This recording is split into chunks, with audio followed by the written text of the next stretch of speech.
자, 첫 번째 이슈입니다. 이스라엘 하마스 충돌 속 한국 증시는 반등을 모색 중이라는 첫 번째 이슈입니다. 자, 이스라엘과 하마스의 충돌 속에 한국 증시는 반등을 모색 중이다. 미국 증시가 지금 4거래일 연속해서 좀 좋은 흐름을 보여주고 있습니다. 나스닥의 상승의 의미, 사실 이스라엘과 하마스 충돌 뒤에는 미국, 이란, 러시아, 뭐 여러 가지 좀 유가, 뭐 굉장히 공통적인 이야기들이 많이 들어가는데 미국은 상승 중이다. 이거 도대체 무엇을 얘기하는 거고 어떤 흐름인지 궁금합니다. 네, 최근에 한국 증시가 워낙 많이 빠졌기 때문에 악재에도 불구하고 우리 증시가 반등이 나오고 있다라고 봐도 되겠습니다만은 어쨌든 최근에 나스닥이 지금 4거래일 연속적으로 오른 부분도 상당 부분 우리 한국 증시 오르는데 지금 도움을 준 거거든요. 우리가 증시 격언에 보면 호재에도 불구하고 주가가 못 올라가면 단기 좀 빠지는 경우가 많고요. 반면에 악재에도 불구하고 주가가 좀 오르면 또는 안 빠지면 좀 올라가는 경우가 있거든요. 최근에 나스닥의 지금 4거래일 연속 상승은 그런 면에서는 좀 의미는 있다. 제가 이 시간을 통해서도 이제 계속 말씀드렸던 부분이 지금 계속 악재 터지는데 나스닥이 의외로 힘이 좋다라는 얘기를 드렸거든요. 최근에 4거래일 나스닥 양봉 뜬 모습 한번 좀 보도록 하죠. 저희가 이제 지난주 금요일부터 시작해서 나스닥이 양봉을 지금 내기 시작하고 있는데요. 지금 4일 연속 전약 후강을 보이면서 지금 올라가고 있거든요. 지난번에 이제 지난주 금요일에는 미국의 9월 고용 보고서 발표됐는데 굉장히 좋게 나왔거든요. 이러면 악재인데 나스닥이 빠졌다가 플러스로 돌려버렸고요. 이번 주 월요일 같은 경우는 이스라엘과 하마스 간에 전쟁 났다는 얘기가 나왔음에도 불구하고 나스닥이 하락 출발했다가 또 종가는 플러스로 돌렸거든요. 그래서 저희가 화요일 이 시간에 나스닥이 악재에도 불구하고 굉장히 힘이 좋습니다라는 얘기를 드렸는데요. 지금 오늘 새벽 같은 경우는 물가 관련된 발표도 있었습니다만은 이 9월 FMC 의사록이 공개됐거든요. 9월 FMC 의사록은 지난번 9월 FMC가 굉장히 매파적이었기 때문에 아마 회의록도 굉장히 매파적인 내용이 담겼을 거야 하고 우리가 뚜껑을 열어보니까 의외로 굉장히 또 부드러웠습니다. 그래서 지금 4거래일 연속 지금 상승을 하고 있는 상태인데, 자 어쨌든 요 올라가는 부분에서 우리가 하나 기억해야 될 부분은요. 사실 지금 최근에 나스닥이 올라가는 거는 이스라엘 하마스랑은 아무 상관 없습니다. 다른 이유 때문에 오른 거거든요. 최근에 지금 미국 시장에서 얘기가 좀 돌고 있는 부분이에요. 제가 지난번에 여러분들께 말씀드렸던 부분이 잘 가던 증시가 7월 말 이후로 조금 조심해야 될 것 같다는 얘기를 좀 드렸어요. 우리가 나스닥이 연초이로 이렇게 올랐던 이유가 좀 요 위에 있는 게 이제 미국의 기준금리인데요. 2022년 3월부터 시작해서 미국이 금리를 쉬지 않고 이렇게 올리다가 제가 7월 말까지 금리를 올렸고요. 그다음에 이제 8월 달에 FMC가 없었고 9월 달에 동결을 했거든요. 근데 이제 시장에서 당시에는 어떤 분위기였냐 하면 7월 달 마지막 금리 인상하고 그다음 올 하반기는 금리 인상이 없다가 내년 3월부터 아마 금리 인하를 시작할 거다. 자, 이런 기대감 때문에 이게 먼저 돈 들어오면서 나스닥을 끌어올린 거거든요. 근데 이제 순반영한 거죠. 근데 제가 7월 말에 좀 조심해야 되겠다라는 얘기 드는 게 7월 FMC 내용을 보니까 야, 잘하면 연내 금리 한번 돌려야 될 것 같다. 이런 얘기가 있었고요. 동시에 내년에 금리 인하 시기도 좀 늦어질 것 같다. 이런 얘기가 있다 보니까 이러면은 중요한 건 시장에 돈이 안 들어온다는 거죠. 그래서 저희가 7월 말 이후로 나스닥이 지금 돈이 먼저 돌아와서 올랐는데 생각보다 금리 인상 한 번 더 들어가고 금리 인하 시기도 늦어지면 이게 못 간다는 얘기입니다. 그래서 제가 13,000선에다 줄을 꺼놓고 13,000까지 조정은 열어놔야 된다. 자, 그런 얘기를 7월 말부터 계속 말씀드렸던 건데요. 근데 지금 13,000까지 빠진 상태에서 운 좋게 이번 주에 지금 올라오고 있다는 겁니다. 근데 이번 주 올라오는 배경에 좀 의미가 있다고 제가 말씀드리는 게 이번 주 내내 지금 어떤 얘기가 미국에서 좀 나오고 있냐 하면 하도 미국 국채금리가 많이 올라서 금리 안 올려도 될 것 같다.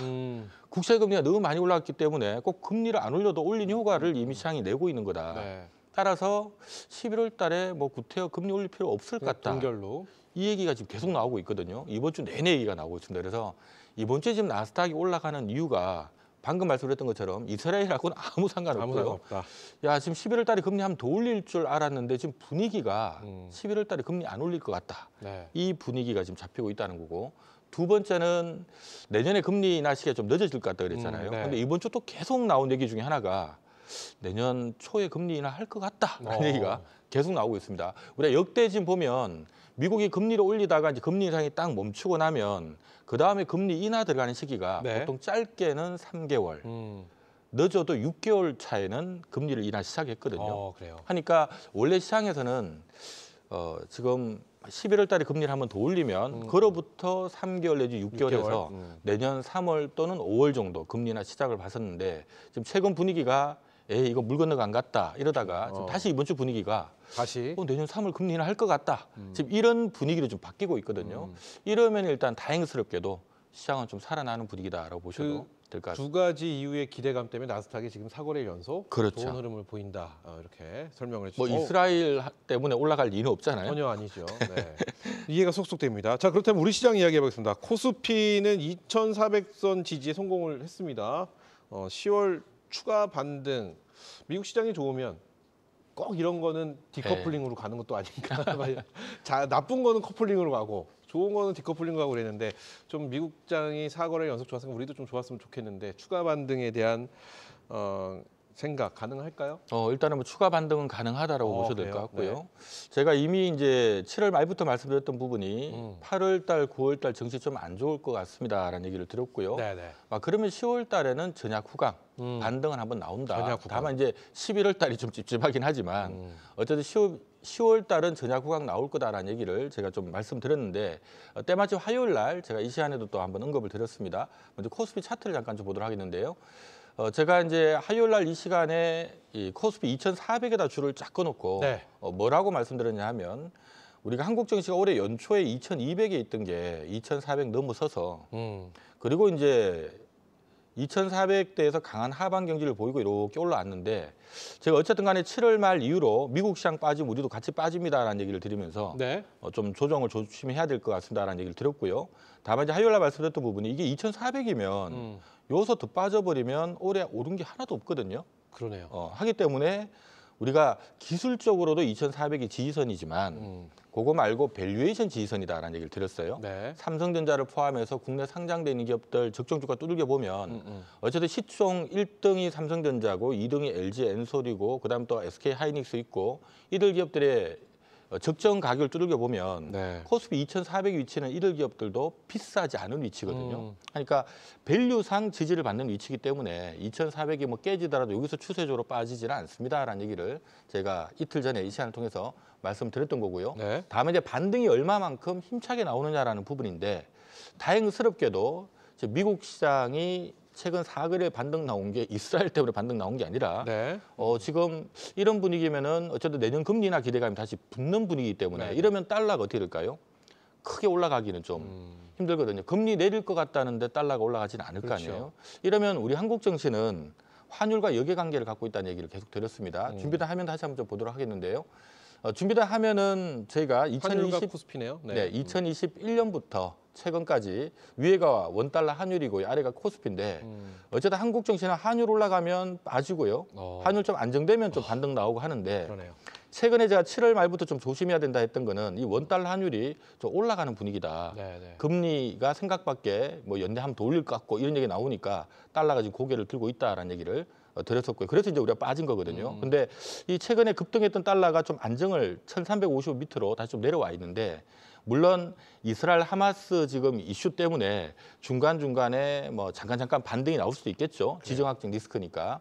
하지만 말씀드렸던 것처럼 이제 연내 금리 인상 없을 것 같고 내년에 의외로 좀 빨리 금리 인하가 시작될지도 모른다라는 분위기가 지금 잡히고 있기 때문에 이러면 원달러 환율이 다시 반등 나오더라도 좀 더 내려갈 가능성이 지금 높은 상태니까 이러면 한국 증시도 좀 반등 나올 수가 있다는 거죠. 그래서 지금 코스피가 어쨌든 간에 2,500 위에 있다가 엎어져 버린 바람에 그래요. 2,500 위에 매물이 많아서 그걸 막 한 번에 강하게 뚫을 상은 아니지만 그래도 어느 정도 뭐 올랐다 좀 눌리더라도 다시 뭐 계속 엎어지기보다는 좀 중간중간 반등 모색하는 10월 달은 좀 반등의 장으로 보셔도 괜찮을 것 같습니다. 좋습니다. 자, 그렇다면 이번에는 코스피 이야기했으면 코스닥 이야기 한번 해보도록 하겠습니다. 코스닥은 이 신용 반대 매매에 맞은 낙폭과대주 중심으로 좀 강한 반등을 모색 중이다. 뭐 이런 얘기가 있는데 코스닥 뭐 어떻게 평가하시는지 좀 궁금해집니다. 코스피는 지금 말 들었을 때 굉장히 긍정적이고 뭔가 기대감을 좀 샘솟았는데 코스닥은 과연 어떨지 궁금합니다.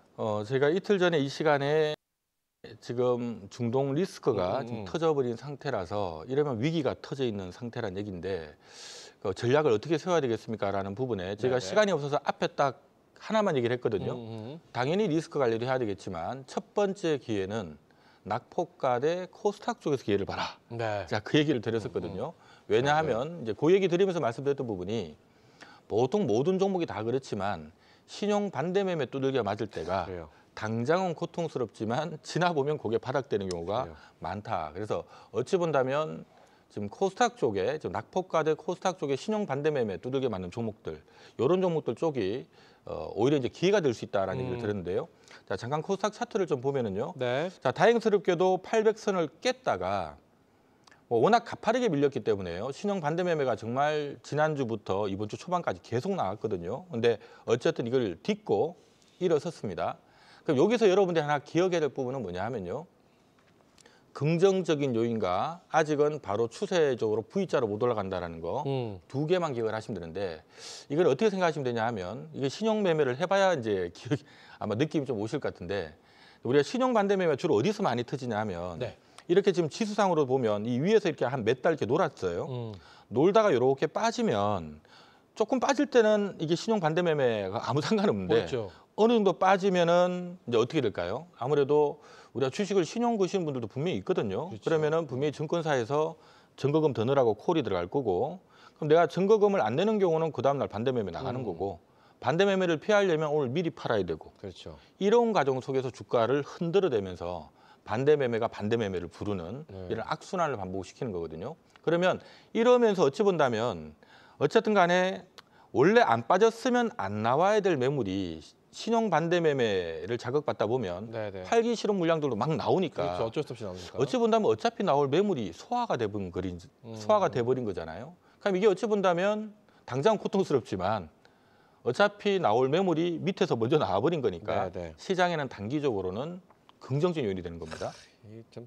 그래서 저희가 이제 반대 매매를 맞다가 이게 이제 계속 빠지면 또 반대 매매가 또 반대 매매를 부르고 하는 악순환이 반복되는데 어쨌든 다행히도 지금 반등 나오면서 이제 이렇게 어제 오늘 반등 나와버리면 당장은 반대 매매 안 나오거든요. 그러니까 조금 안정을 찾게끔 된다는 거고요. 다만 우리가 V자로 쫙 올라갔으면 좋겠는데 과거 코스닥 시장이 반대 매매가 나올 때 어떤 흐름이 나왔는가를 잘 기억을 하시면 네. 아마 이번 10월, 11월 달 패턴도 좀 기억이 날 것 같아요. 그래요. 제가 2022년도에 코스닥 증시 무너질 때 반대 매매 많이 나왔던 구간을 제가 동그라미를 해놨거든요. 네네. 자, 일정 부분 가격에 이렇게 행보하다가 무너지기 시작하니까 여기서 또 반대 매매가 터지기 시작하거든요. 그러니까 반대 매매가 반대 매매를 부르면서 막 끌어내리는데 여기서 악성 매물을 소화를 하는 과정이 보면 급락했다가 반등 나왔다가 또 급락했다가 올라왔다가 이러다가 이게 보통 짧게는 2, 3주, 길게는 한 달 정도 진행되고 나면 여기서 웬만큼 나올 매물이 다 소화가 돼버리니까 그다음에 또 반등이 한 차례 나옵니다. 그러니까 나중에 빠지던 한이 있더라도 그러니까 여기서 이런 과정을 거치고 반등 한번 나오고 이런 과정 거치고 또 반등 한번 나오고 이런 과정 거치고 반등 한번 나오거든요. 그럼 지금도 어찌 본다면 자, 반대 매매 소화하면서 단기적으로 급반등이 했는데요. 그럼 또 올라가다 보면 좀 눌릴 거 아니에요. 그렇죠. 근데 보통 저점을 깨진 않거든요. 이제 왜냐하면 급한 신용 반대 매매는 지난주하고 이번 주 틀렸기 때문에 그럼 좀 눌렀다가 이런 흐름들이 보통 나오는 경우가 많아요.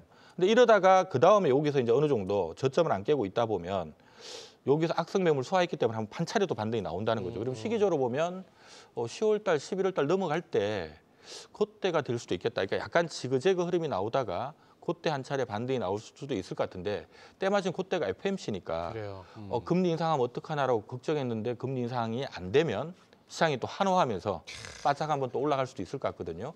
약간 이런 단기 사이클도 좀 염두하시면 좋을 것 같습니다. 누군가에겐 아픔이죠.